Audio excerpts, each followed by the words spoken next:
Alright, hey guys, today's lesson is still on Pythagorean theorem. Yesterday, you should have, or not yesterday, but Monday, you should have completed the Pythagorean theorem independent practice or independent study and then submitted it on Google Classroom. If you have not done that, you need to do that assignment first because it'll help you to understand this assignment a lot better. Today, not only are you going to need paper and today's video, you'll also need a calculator. Your phone calculator is perfectly fine for this. We're not going to do any graphing or anything like that. Today, there will be a notes page that you can use if you want to, or you can just take notes on your own paper. And most of what we're doing is going to be practice problems throughout. There'll be a little bit of reminder of something that you should have seen from your independent study on Monday, but most of what you're going to see today is just going to be doing practice problems based on what you learned on Monday. All right, with that said, let's start our video. Again, Pythagorean theorem. First thing we want to look at is how to find square root on the calculator. If you're using a TI-84, you would use the button that looks like the radical symbol. On this calculator, it is above the x squared. So you have to push second and then that x squared to get to it. And then if I was taking the square root of 64, I just put 64 and then enter. So this is going to be my keystrokes for doing that. Let's look at the actual calculator and see how to do that on the calculator.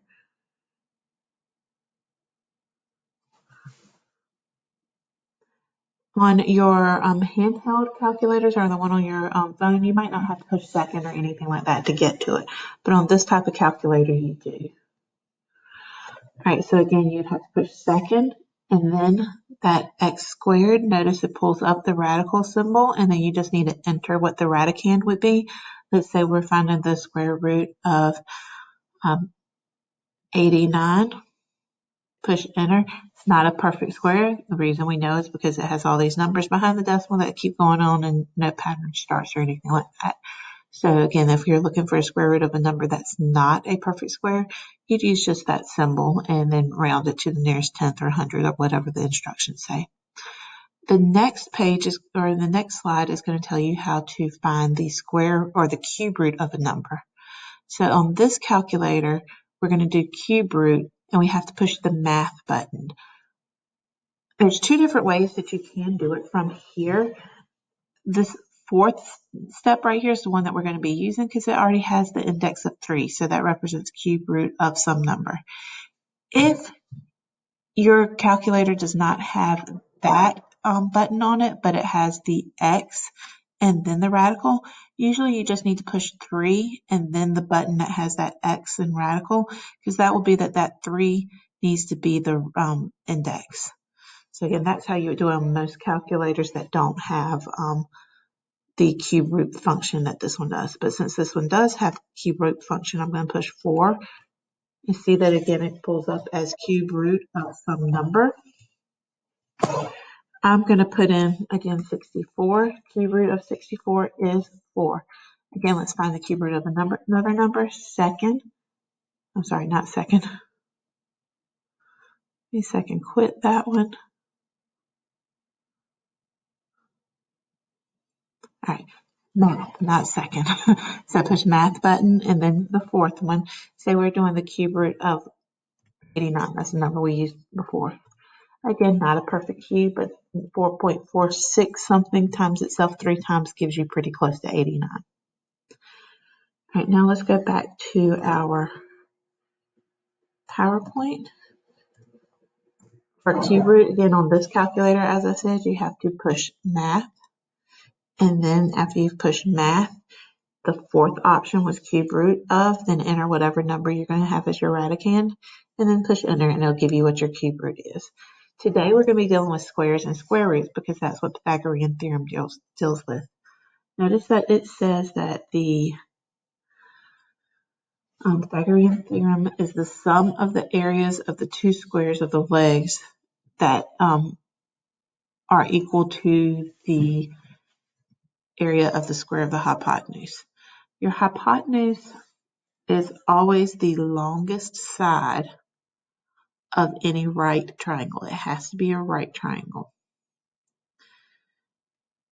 Also, right triangle is here.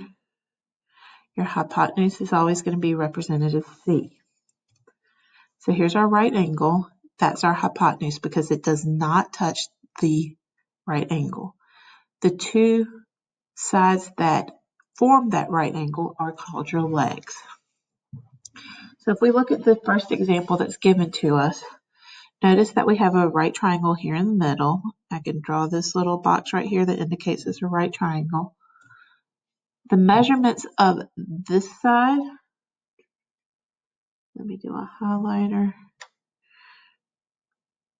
is 3.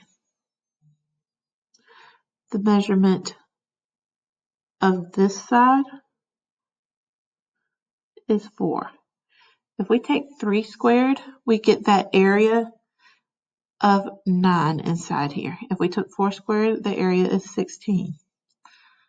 The area of, or this side over here is 5. That's the length right there is 5, and 5 squared is 25. And it says the square of the two legs, so 3 squared, which is 9, added to the square of the other leg, so added to 16, should give you the square of your hypotenuse, which is 25. That does work out in this case. Last one that we're given is we have 5. The square of 5 is 25. And then the square, and again here is our right angle, so our two legs are your two shorter sides. Longest side is always your hypotenuse. So other leg is 12. 12 squared is 144.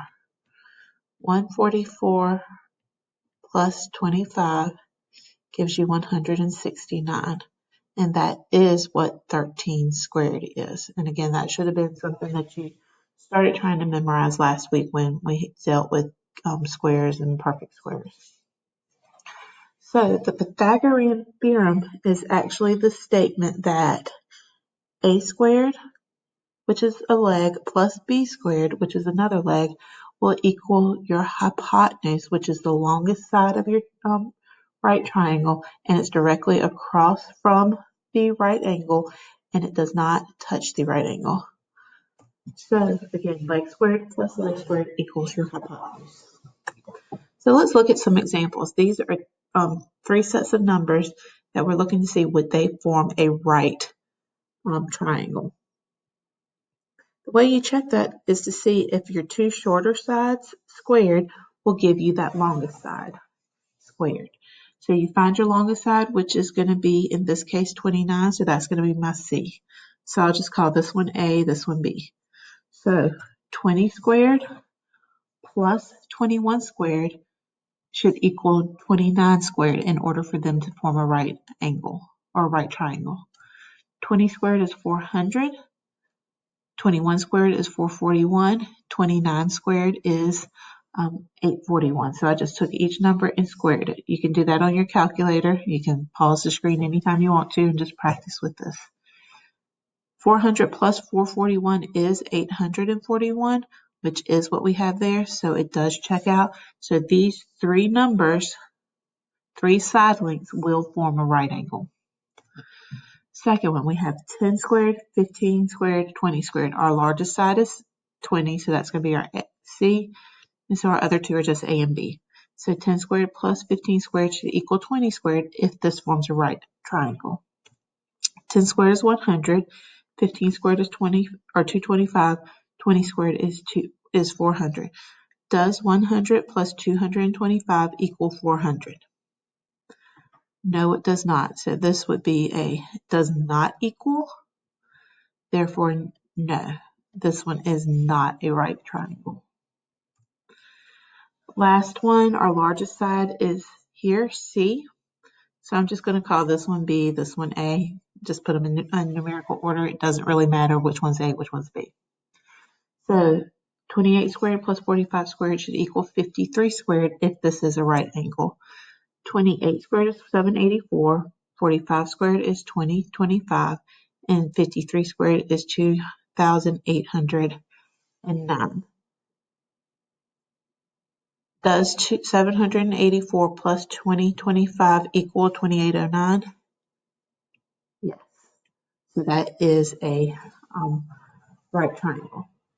Numbers that, or whole numbers that end up forming a right triangle are called Pythagorean triples.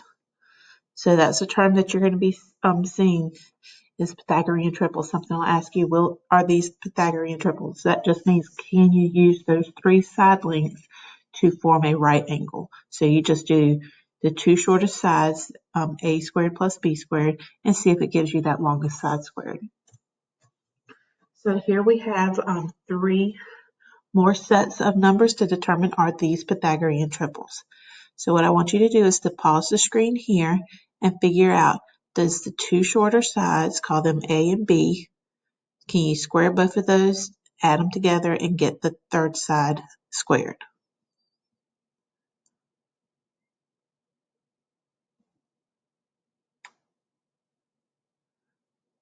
Okay, so you should have done these three on your own.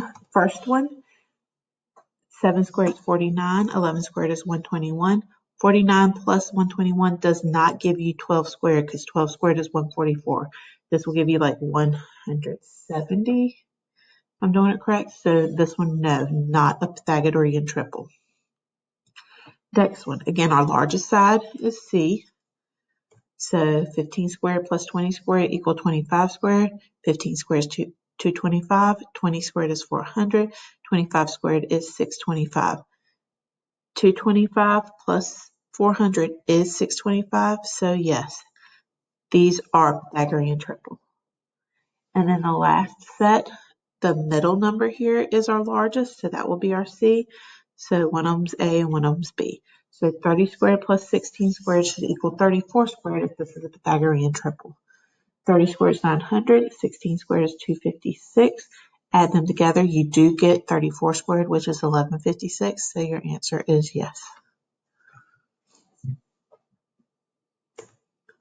Now we're going to move into finding unknown lengths. So what we were doing before is we already knew all three sides and we were determining, do they mathematically fit Pythagorean theorem? Now what we're going to do is if we're given two sides, let's find the third side using the Pythagorean theorem. So again, we already know the Pythagorean theorem consists of a squared plus b squared equals c squared. That means that you can take a leg squared plus a leg squared and it should equal the hypotenuse squared. But what if you're given the hypotenuse and a leg? What you could do is subtract a leg squared from both sides and you'd have a leg squared equals hypotenuse squared minus a leg squared.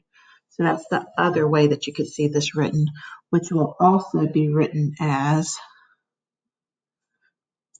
c squared minus a squared equals b squared. So these two formulas mean the exact same thing. It just depends on which one you're trying to solve for. If you're trying to solve for c squared, you're going to use this one. If you're trying to solve for one of your legs, you use this one. So with that given, here are three problems to try.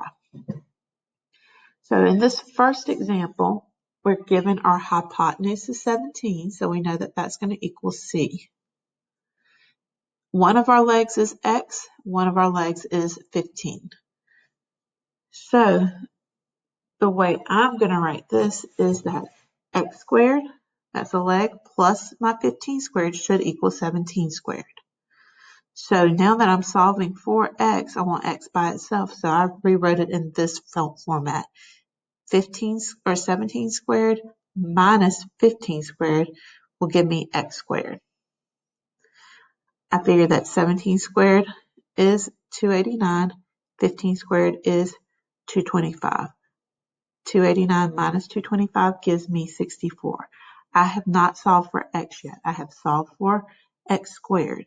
In order to determine what x is, I need to take the square root of x squared. If I take the square root of this side, I need to take the square root of this side in order to solve for it. It's asking what number squared gives me 64. answer is going to be x equals 8. And more specifically, be 8 centimeters, because that's what it was given to you in the first question. All right, second one. You're missing this length, which is your C, because that's your hypotenuse. It's going to be your longest side. So we know that 6 squared plus 8 squared should give you x squared. 6 squared is 36, 8 squared is 64. That's going to equal x squared. 36 plus 64 gives me 100. 100 equals x squared. What squared gives you 100? Again, square root of both sides. Square root of 100 is 10. So 10 equals x, and it would be 10 feet. Last one. Here's your right angle. The length directly across from it is our hypotenuse, and that's what we're looking to solve for. So again, here we're going to do 8 squared plus 11 squared, or vice versa, equals x squared. 11 squared is 121. 8 squared is 64. That added together gives you the x squared.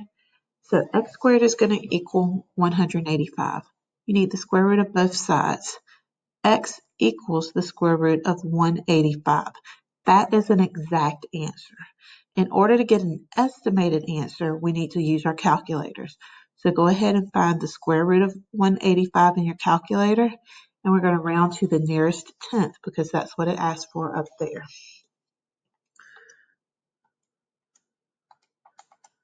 The square root of 185 is 13.60. That 0 is not going to affect that 6 at all. It doesn't make it go up. It makes it stay the same. So 13.6 centimeters is going to be your length of x.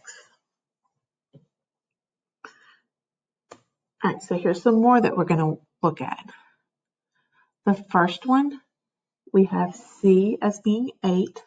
And so we're given legs 5 and an unknown. So we're going to end up taking our 8 squared and subtracting the leg that we know from it, minus 5 squared, and that's going to give us our x squared. So 8 squared minus 5 squared gives me x squared.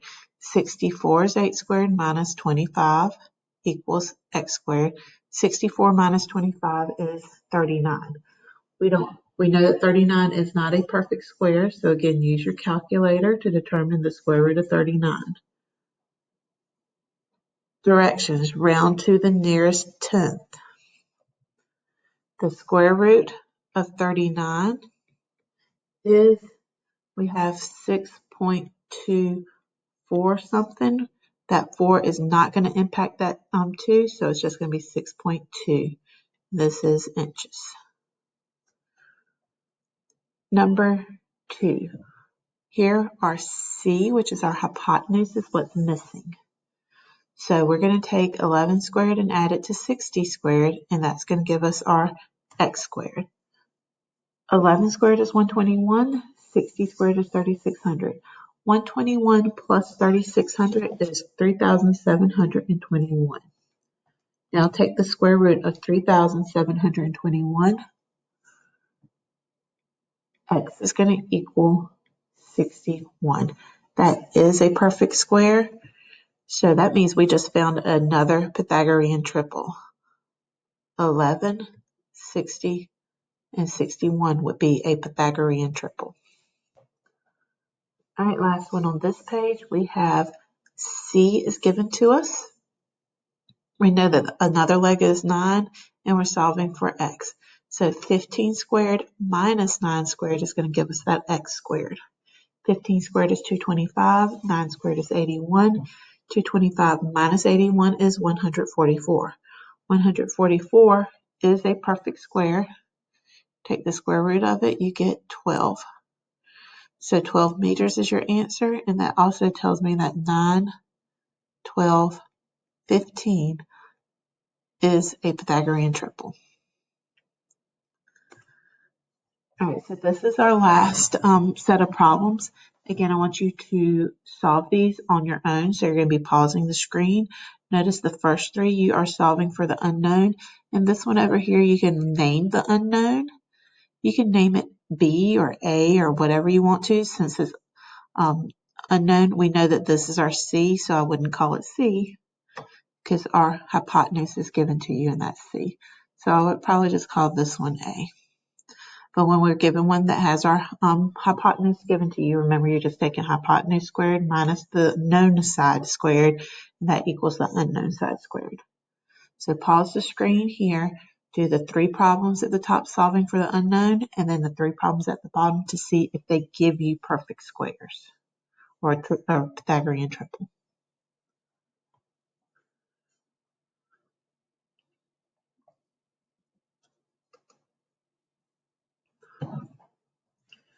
All right, first question. This one's your C, so 15 squared plus 18 squared gives you x squared. So that's 25 or 225 plus 324 gives you 549. Take the square root of 549.